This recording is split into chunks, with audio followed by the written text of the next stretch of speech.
நடந்து முடிஞ்ச 2026ஓட மினி ஆக்ஷனில் நம்மளை ரொம்பவே ஷாக் பண்ண டீம் அப்படின்னு சொல்லி பார்த்தோன்னா நம்ம சென்னை சூப்பர் கிங்ஸ் தான்.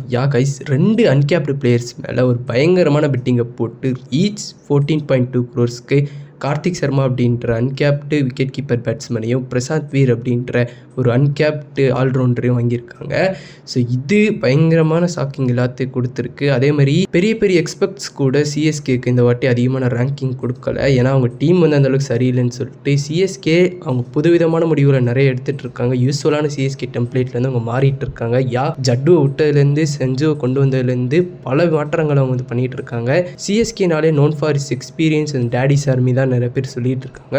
ஆனால் இப்போ அவங்க ஒரு புதுவிதமான யங்ஸ்டருக்கான டீமை வந்து பில்டு பண்ணிகிட்டு இருக்காங்க. டீமில் முக்கால்வாசி பேர் அன்கேப்டு பிளேயர்ஸ். அது மட்டும் இல்லாமல் டீமில் அந்த அளவுக்கு எக்ஸ்பீரியன்ஸ் இல்லை, முழுக்க அன்கேப்டு பிளேயர்ஸ். அப்புறம் வந்து இன்எக்ஸ்பீரியன்ஸ் பிளேயர்ஸாக வந்து கண்டிப்பாக எடுத்து வச்சுருக்காங்க.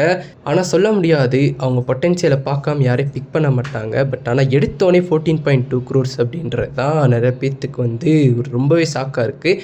இன்னும் மேஜர் ரிப்போர்ட்ஸில் என்ன சொல்கிறாங்க அப்படின்னா, எம்எஸ் தோனி கூட இந்த சீசன் வந்து ஃபுல்லாக ஆட மாட்டார், மேபி 4 or 5 மேட்சஸ் தான் ஆட போகிறார் அப்படின்றது தான். ஆனால் சொல்ல முடியாது, சிஎஸ்கே இஸ் சாம்பியன் ஃப்ரான்ச்சைஸ். அவங்க ஒன்று பண்ணாங்கன்னா 10 வாட்டி யோசிச்சு பண்ண மாட்டாங்க.